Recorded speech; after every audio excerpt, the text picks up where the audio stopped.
Hello, welcome to the video. Today I'm showing off the first 10 stands in my JoJo's Bizarre Adventure Minecraft data pack. I'm so excited for this. If you want to hear me nerd out more about this pack later, stick around at the end of the video and I'm going to spend a few minutes talking about how much I love what I've been working on. But anyway, let's get started. So I've been working on this pack for a couple of months, and the main thing I wanted to focus on here was a nice balance between quality and quantity, I suppose. This pack is obviously still a work in progress. I only have 10 stands, but what I'm doing is I'm going chronologically from the first stands that appear. So the first stands that appear in part 3 all the way to the end, and then starting in part 4, so on and so forth. And I'm not skipping out. I'll put little breaks in the video so you can jump around, but if you want to know exactly which stand I'm showing off, it's going to be the first 9 chronologically plus the world out of order. So it's going to be Star Platinum, the world, Silver Chariot, Hermit Purple, Magician's Red, Hierophant Green, Tower of Gray, Dark Blue Moon, Strength, and Ebony Devil. So let's get right into it. I'm so excited for this. Okay, obviously the first stand that I'm showing off is Star Platinum. This is the first one that I've worked on, first one that I made. If generally for all of the stands in your inventory, you're going to get in your first item slot, you're going to get the little stand item. If you hover over it, you'll see which stand it is. A short random description that you probably don't care about, but more importantly, you'll get a description of all of the abilities with a little message about what they do. I'll explain more about what they do here, of course. So a couple of things to know for all of the stands. First, obviously, you have your little stand item right there. Second, that little stand item is going to be used for all of your abilities. Every ability that you're going to activate is going to be while holding this icon in your first slot. And then third, you're going to see the cooldowns, durations, what abilities, and how to activate them all on the top in your little boss bars. Those are going to change as you use abilities and whatnot. First things first, you can right click to bring out your stand. That's going to have the stand hover behind you. You don't have to do this to activate abilities. However, if you activate an ability, your stand will automatically be brought out when you do that. All right, Star Platinum's first ability is obviously Barrage. So up in the top, you can see where it says Barrage, and in the blue, it says exactly which keybinds I need to press in order to start the ability. So if I shift and right click, Star Platinum's going to come out in front of me, and so does Barrage. And this goes for pretty much all the abilities. It'll be pressing the keybind to start, and then you can press it again to stop it. This ability, as you can read in here, has a short radius but can deal damage to multiple enemies in the same area. So if I spawn here real quick, a couple of husks, activate the ability, it damages both of them. Another thing that I really like about how I made this pack is that for the most part, all of the stand models are translucent. So even when they are in front of you, if you look closely, you can still kind of see through them, which is really, really nice. The second ability, as you can probably see, is Star Finger. This can be activated for me by pressing my mouse button 4. So still while holding the head, I'll press the button to activate it, and it will do damage to one enemy in front of me. Finally, the third and last ability for Star Platinum is going to be Time Stop. And once again, you can press the activate ability and everything is stopped. So this is going to include mobs, it's going to include arrows, it's going to include TNT, anything like that, including other players. So when Time Stop is active, no other players can activate any abilities. All of their abilities are paused, all enemies are paused, all mobs, everything like that. All right, and then just to show it, if you right click again when your stand is already out, holding the stand head, it'll take the stand away and it will put it away. And just real quick, I will model that if your stand is not out and you try to activate an ability, it will still activate, but it will bring the stand out. And then when the ability stops, the stand will just be out and active, which you can take it away again if you'd like to. The next stand is the world. Again, you can check here if you'd like to see what the abilities do. The world is a very similar stand. Again, you can right click to bring it out. And the first ability for me is going to be activated by left shift and my right mouse button is going to be a Barrage, similar to the way Star Platinum's was. Now the second ability is different though. This is going to be the Steamroller attack. The Steamroller attack is one that I really liked making, and it is a little bit strange. So it's literally, when you activate it, it is literally just going to throw a steamroller. Now if you'll notice, the steamroller attack is on a really long cooldown, and this gives me a moment to talk about exactly how the cooldowns work. So after the ability is going to activate, you'll get to see how long it's activated for, and then when it stops, you'll see up there, as you can see very clearly with Steamroller, that it takes time to recharge. And while it is recharging, you can't do anything to activate that ability again until it is recharged. And then obviously the world's third ability is Time Stop as well. Now, the only difference with the world's time stop is it is lore accurate how long it should be. So the world's time stop is longer than Star Platinum's time stop because I wanted to be at least slightly lore accurate. Now, before I get going with the third stand, I would like to say I did make a lot of decisions on making things lore accurate. However, there are some things that were incredibly difficult to implement in a logical way. So if there are any stretches, it's not because I don't know. Probably. It's most likely because I know what it should have been, and this is the closest I could get it to something that makes any sense. Alright, so the third stand is Hierophant Green. If we bring it out, here he is. The first ability obviously is Emerald Splash, so you can activate it like this. It will deal damage to the enemy that is in front of it. Technically speaking, it will deal damage as it passes through enemies, but the hitbox is a little bit iffy on that. The second ability is going to be Bind. So this ability can be activated and it will target one enemy, the closest enemy. And it's going to bind that player or an enemy in place, so that enemy cannot move for as long as the ability is active and locked onto this player. Once again, I'm going to activate it to show you. See, and the husk can no longer move. He's stuck here for as long as I have it active, and if I cancel it early, then he's able to move again, just as normal. Now, the third one is one that I really liked a lot, and I'm actually going to go into survival for this one, just so I can fully showcase how it works. But going into survival here, the third ability is Possess, and so you can see husk coming for me, and with Possess, it's going to take one of the nearest enemies, going to possess them, and they're going to run away from you no matter what.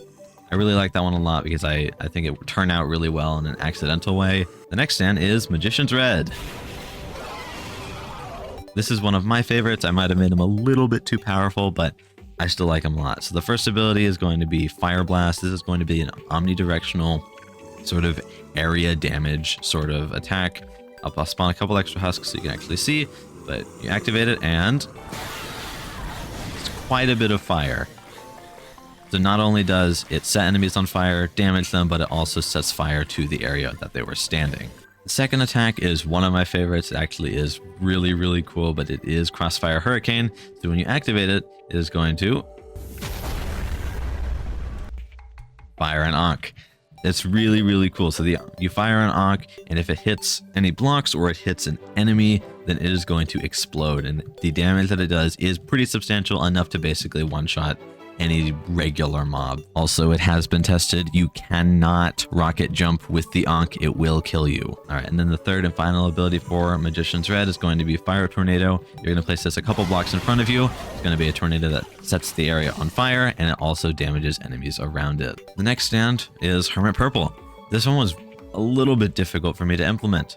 So for the first ability is Visions, and I'm going to have to explain this one to you because it is something that works with other players and not other mobs. So I'm going to show you what happens when you activate it. When you activate it, you go blind, you can't see yourself, something like that, just for a second. And the reason for that is if there was another player in the game, then activating this ability would send you to automatically spectate a random player for a couple of seconds. Now, obviously, it didn't do that because there's no other players in this world, but I hope I explained that well enough for it to make a little bit of sense. Now, the second ability is also an interesting one that I had to kind of workshop in order to make something fluid enough. Originally, it was a grappling, like a vine grapple, but it was really clunky and I didn't like the way it worked out. And so I settled with a vine jump, which is give or take similar kind of thing. But the way the jump works is literally kind of to be used as a double jump, a second jump, or a jump boost. So literally you activate it and you get a pretty high jump. The jump is inconsistent. I don't know why, but it does depend on your current velocity. Sometimes it sends you higher in the air, sometimes it sends you less in the air. It can be strategically used and can probably be used in pretty effective ways, but just be aware that it, one, can't send you really high, and two, you do not get any kind of fall resistance on your way down. All right, the third ability is pretty simple. It's pretty straightforward and actually is pretty good. The third ability is a vine trap. So if we have enemies around here, any enemy in the nearby area is going to be stuck and cannot move either until the ability is done or until they're far enough away. Next stand is Silver Chariot. Activating Silver Chariot, don't mind the lack of texture on the sword, that was because I was lazy. The first ability is going to be his barrage attack. It is called 1 million stabs, but it is a barrage, just like Star Platinum or the world. So activating it is going to have multiple instances of damage for any enemy that is in front of you. If you can probably tell from the second ability, I will need something to shoot me for this one because this second ability is a reflect. So if I activate the ability, as you can see, it is reflecting the arrows back, and it does reflect them generally in the direction that you aim. If he shoots again, it's going to shoot the arrow over that way rather than shooting it just directly back. And the third ability is going to be Chariot Requiem. This is not technically from part 3. This is a subsection of Silver Chariot from part 5, but I wanted to include it because it is a part of Silver Chariot, the stand itself. So the way Chariot Requiem works is, on a few other enemies here, is you activate it and it's going to place down your stand, which now has free reign to walk wherever it chooses. And as it is walking, it freezes enemies who are not able to move. And if any other players walk into the area, their stand is disabled while they're in the radius of Chariot Requiem. You're perfectly fine. Obviously, your stand is here. You can deactivate it yourself, but you can't activate any of Chariot's other abilities. The next one, this is one that I have not seen really any other data packs make. Maybe they have, but I have not seen very many. So now I'm getting into the point where I'm past all of the JOJO'S and I'm getting into the first enemy stands that they encounter in part 3. And the first one here is going to be Gray Fly. So you can activate Gray Fly, and I'm actually gonna zoom in here so you can see that if you right click, Gray Fly appears right there on your shoulder. Very small. He is absolutely tiny. So first ability to activate, it is going to be activating, and you here, and somewhere around here, a random entity, there he is, this one. This entity has been marked, and Gray Fly is flying around them and will be dealing damage to them until they die. Oh, and you can see it actually jumps to other players or mobs when it kills its current host. The first ability is a toggle, so you can toggle its active, and then if you press it again, it turns it off. But for as long as you have it active, it will not run out of energy, power, anything. It has no cooldown other than when you deactivate it. You can have it active for as long as you like, though. But if we go and activate it again, the second ability is Return. So right now it's over there. It's on a random enemy that it just chose to go to. But if you click Return, it's actually going to go to the nearest enemy. So if you activate Gray Fly, it's going to go to a random enemy in the area. So see, it went to the sheep, but then after clicking Return, it will go to the nearest enemy to you physically. Now, while I did want to make every stand that appears in JOJO's, some stands like Gray Fly and many others, especially in part 3, are only around for one episode, and so we don't see too much of them. But so for reasons like this and trying to stay somewhat lore accurate, some stands are only going to have a couple of abilities, such as Gray Fly and a couple others that you'll see down the road. Moving on to Dark Blue Moon. Now this is a cool stand. I actually got to work on this one and do some pretty special stuff. The first ability is going to be a swim ability. Now I'm going to activate this and not move so I can show you exactly what it does, and then I'll show you what you can totally do with this. So activating the ability, crouching, right clicking, you're in water. And so it doesn't last too long, but what you can do with this is you can use this for pretty much omnidirectional movement. So you can activate it, and then you can swim even in the air for a minute. So it is kind of like a water dash that you can use basically any direction in the air. It is really cool, and the water does technically go away. It's not there forever permanently. Also, I forgot to mention that Dark Blue Moon does have a passive. He does have water buffs generally in water. So if you look here, he has conduit power and Dolphin's Grace. So he can move faster in water. He can mine in water. He doesn't have to worry about drowning in water, things like that. The second ability is going to be Barnacles. This is going to be kind of similar to Hermit Purple's Vine Trap, with the exception that it does damage to the enemies that are trapped.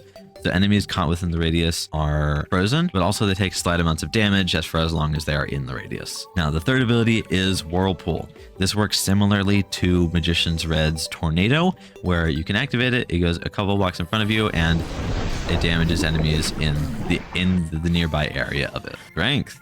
Strength was a fun one. So strength here, as you can see, the little thing that you're holding is just a hat. And if you activate your stand, it will just put the hat on your head, which I liked a lot. Really cool. And in case you were wondering, if we take that off and we give you a helmet, you have the helmet on. It does take it away while it's active, but if you deactivate it, you get your helmet back. So no worries there. So the first ability is going to be Crane Spin. This is, again, an omnidirectional attack. But when you activate it, you place down a crane that spins and damages enemies that are within the area. And then the second ability, which is one of my favorites, is another one that only affects players. So when you activate the second ability, you and players around you will be sent to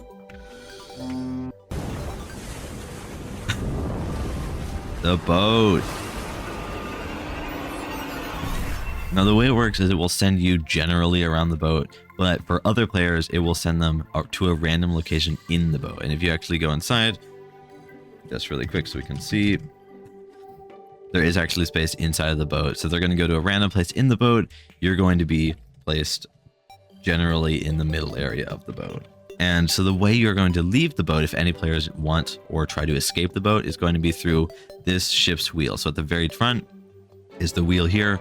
And for anybody who wants to get out, you're going to walk close enough to the wheel and it will send you generally back to the overworld like normal. And it will send you generally around 0-0, give or take, just so you are aware. Again, strength is one of those that doesn't have too many abilities, but I feel like is unique enough and kind of quirky enough that it makes up for it. Now, the last stand in this pack currently is Ebony Devil. This is the last one chronologically that I have made so far. I will be going further as I previously mentioned. So Ebony Devil is another stand that only has a couple abilities, but it has some pretty interesting things that come along with it. When you activate the first ability, as you can see, is it summons the Devil Doll, which is one of my favorite things that I have created. And so the way that this works is it has a mind of its own, completely 100%. It hunts down whatever entity it likes. It chases after them. It can pick up items. It can pick up armor, anything like that. It moves pretty fast, and it has a couple of abilities that it can do on its own. It does get stuck very occasionally because it is just running its best calculation on how to get to the enemy. But generally speaking, it is pretty vicious. It continues for as long as it's alive or as long as you have it activated. Again, it's like Grey Fly, where it's just a toggle of it can stay on forever as long as it's alive, and it will just hunt down whatever there is. And look, you can see there is one of the possible attacks. So it has the ability to drop an anvil every now and so often, with one or two other abilities like that it can do when it's close enough to the target that it is hunting down. And so for the second ability, if you'll notice the second ability, if we undo the first ability, you can't activate the second without activating the first. And that is because the second ability is a life steal. And so while you have the first ability activated, while the doll is alive, you can activate the second ability, and as it deals damage to enemies, you will get regeneration. You will get health back. And so that is also really good. I feel like that adds another bit of dynamicy to using it. As you can see here, there's another one of the abilities that Devil Doll can use. It can drop TNT, which will damage it if it's close enough, by the way. Okay, this is the last stand in the pack so far. So I've done 10. I've made 10 stands so far. And at this point, if you were just here for the showcase, then that's it. And I will let you know this pack isn't out yet. I still have to figure out how I want to make it like release, how I want to give it and let people use it. If you are interested in seeing more of this pack, my next video guaranteed is going to be a video of me and my friends playing with this pack together, seeing how it works, fixing bugs, obviously, because it's going to be incredibly buggy. But now is going to start the part where I nerd out about this. I love doing this. I'm not a coder, or at least I don't think that I am. This is like amazing. Like, it's actually fucking amazing.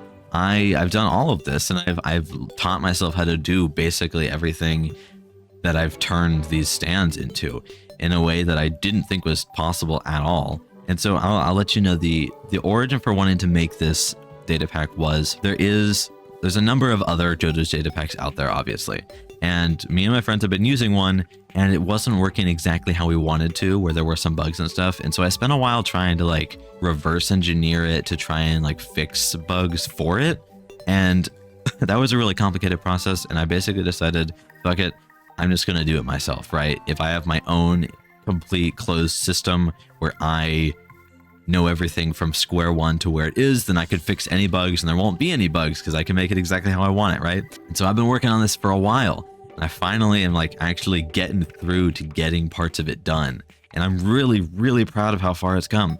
But I'm sorry, back to me and my friends playing with JOJO's data packs.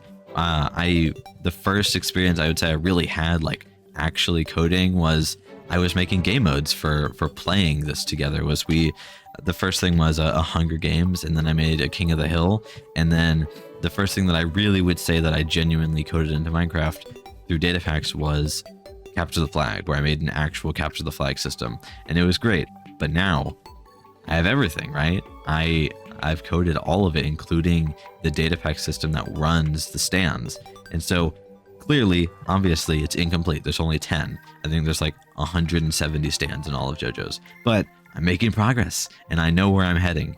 And if you want to know where the track is headed, where the train is going, it's going to be chronological. I can tell you guaranteed the next stand is Yellow Temperance, and then it is Hanged Man, and then it is Empress, and then it's Wheel of Fortune, because that's how they appear canonically. So if you want to know where I'm going, which stands are coming next, those are going to be the ones that come next. Again, if you want to see more of this data pack being shown, my next video guaranteed is going to be me and my friends playing JoJo's Capture the Flag, the beta version of this data pack. I'm going to be hot fixing bugs as we play, because it's going to be a terrible nightmare and it's going to be hilarious. And yeah, if there's enough support for this, maybe I can work on getting it out to the public in some way. And if there's enough support for Capture the Flag, maybe I can post that publicly for people to play JoJo's Capture the Flag. I don't know if that's ever been done before. If not, that's super cool. But yeah, I'm so impressed with what I've done, because I don't see myself as a coder, but I'm making this, and this stuff like works, and it's going correctly, and it's like, it's awesome. I have to go back and shout out when I was a kid, before I played computer Minecraft, before I played Xbox Minecraft, I played Minecraft on my iPad with my brother and 2 friends, and I think I've always had this in me where I want to make things, and not just make things in Minecraft. Like, I want to build a house. Like, I want to make games for people to play.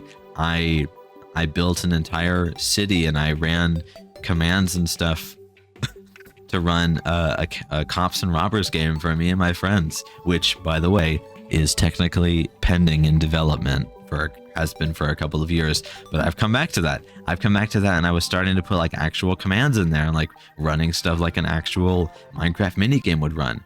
And I've never thought that I had it in me, but it's that very first game that I made, Cops and Robbers, with my friends. That was like 8 or 9 years ago. So I think this has just been inside me this whole time, and I've never seen it head towards its true potential until now. But also, by the way, totally shout out my brother Luca, but also Harris and Finn. Y'all, I have all the Cops and Robbers stuff. It still exists, and I'm revamping it kind of like slowly over the years, but it's out there. But seriously, y'all, if y'all like this, leave a like, something, anything. I don't care. It's amazing. I love working on this, and I'm so proud of this stuff. And if people like this, then, I mean, well, even if people hate this, I'm making more of it because I love to do it. Bottom line, I'm making this because I want to play this with my friends, and I fucking love it. It's literally it's like my favorite thing. It's so cool. But if other people like it, if other people want to see more of it, I'll make videos on it. I'll release it in some form or fashion at some point. I can run a server where people can play Capture the Flag and all these things with JoJo stuff. But yeah, this is okay. Well, this is the whole video. I hope you enjoyed. It's a fucking blast. I love this stuff. I haven't played the beta with my friends yet, but everything is set up and ready for it, and I'm really psyched for it. Like, I'm really excited for it. So that video is going to be out next. I hope you enjoyed. Leave a like, subscribe. I don't care. I'm having a great time. I'll see y'all next time.